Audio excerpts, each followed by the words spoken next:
In the prior video, we looked at getting Bootstrap started.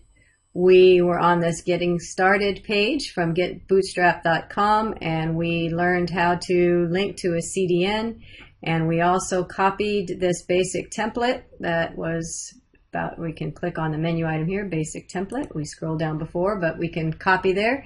Copy all of this code into our HTML notepad or whatever your editor is that you're using. And then we went back to the top. We looked at things in our CSS tab, like typography, and we did the overview, and we got as far as tables. So now I'm going to take that a step further, and we're going to click on this Forms tab, or menu item. And this is a very clean looking form that's set up, and all we need to do is utilize these classes, and we can make our forms look a lot cleaner than maybe we've learned in the past, or we've been doing in the past without Bootstrap. So let's look at this. So I'm going to copy all of this code into my starter template. Doesn't copy in real clean. I like to get things indented nicely so that it is easier to read and see. There we go. So everything's lined up. Okay, so let's look at how this works. So if I read the directions, it says that any of these elements, the input or the text area or select, they're all styled already for me, but they have a kind of a global styling, but we're going to make it look a little nicer. And the first thing that it suggests is if we want to, for example, we saw how you can put a label with a input box. And so remember when you have a label, so I have this email address, which is going to be the label for this input box, input text box. As long as my for attribute matches my ID, that implies that those two go together. So the Bootstrap part of that is that I'm going to wrap both of those, nest both of those into this div that has a class form-group. So that implies that these two are wrapped together. This label is wrapped with this input box. Okay. And then in order to get this nice styling, I have this class equals form control. Okay. Remember, placeholder just gives us this pretty, this nice little gray suggestion text inside of our input box.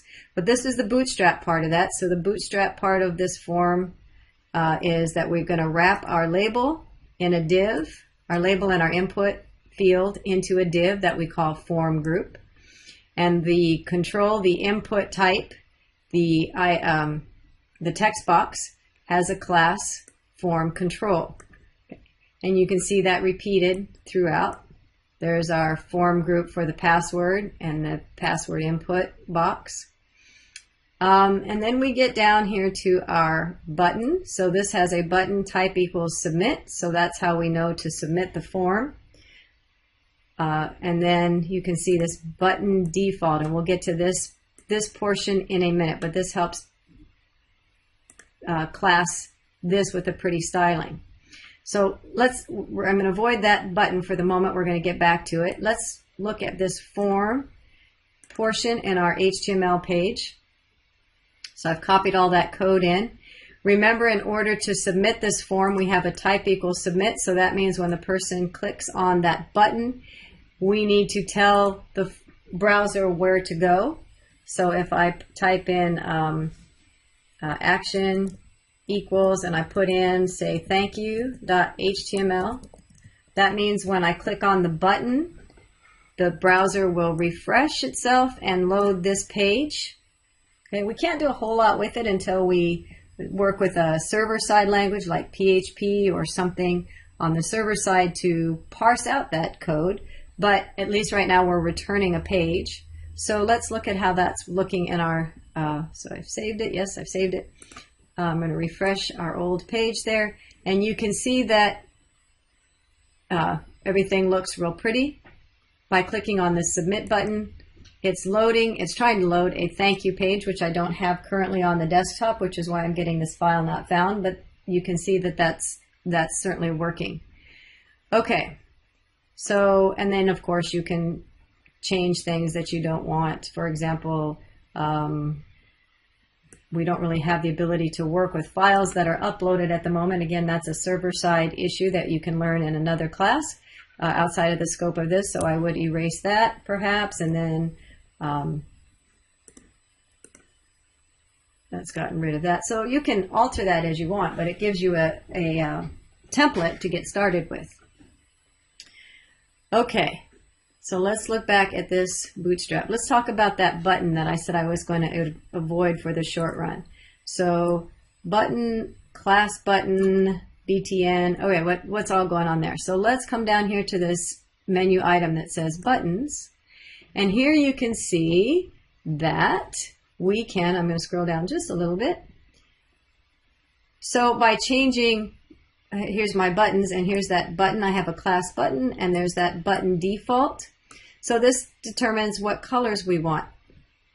Okay, it also gives us this nice little highlighting as we hover over a button. That's what our BTN is giving us. Or excuse me, this BTN. This BTN. All right, so this is giving us a coloring. So if we want maybe we want a blue instead.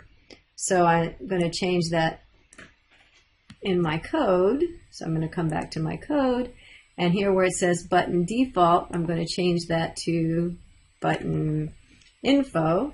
And so now when I look at my page, you can see that it's changed color. So that's what the button options are doing.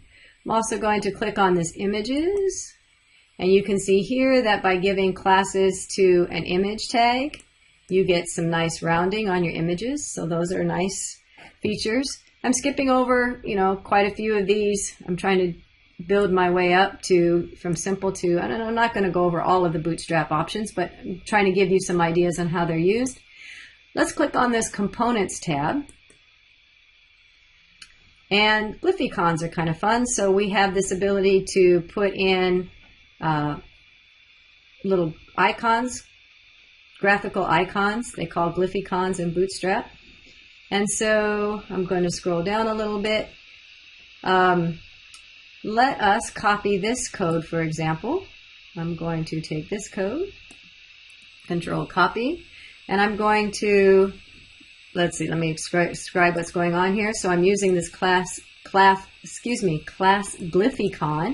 and this is matching up to one of the, scroll back up, that said glyphicon.search. And so if I scroll and look for glyphicon.search, there is that one. So by utilizing that span, I will have this graphic put on my web page. So let's look at that. So I'm copied that span. I'll just make a new line here. Let's see. I'm just going to erase all of this just so we don't have extra code on there. Okay. So I've copied that code. There's exactly the way the documentation told me to. Now I'm going to put in input type equals text. Maybe I'll give it a placeholder. We'll call it enter search text. Okay.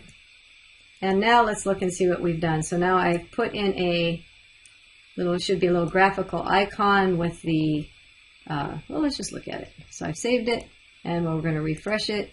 And there you can see the little glyphicon, and then the input text box that I put. Obviously right now we don't have the back end to make that interactive, but at least we're getting the display set up for us.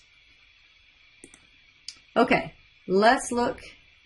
One other thing I wanted to show you, and that is I'm going to click on this Jumbotron.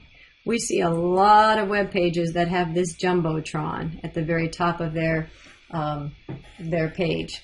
So very easy. All we have to do is link something. You can copy all of this code, but all we have to do is put a div class with a Jumbotron around. We're going to put it around our hello world.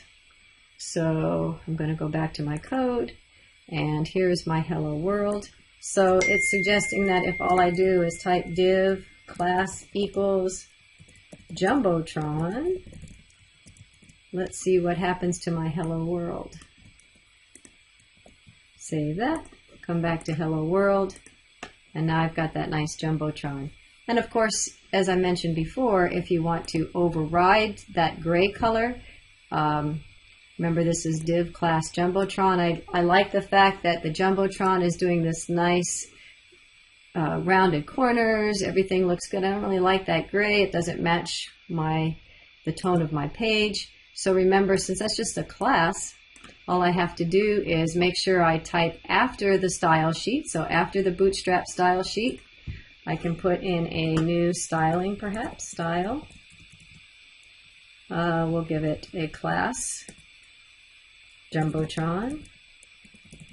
And maybe now I'll give it a background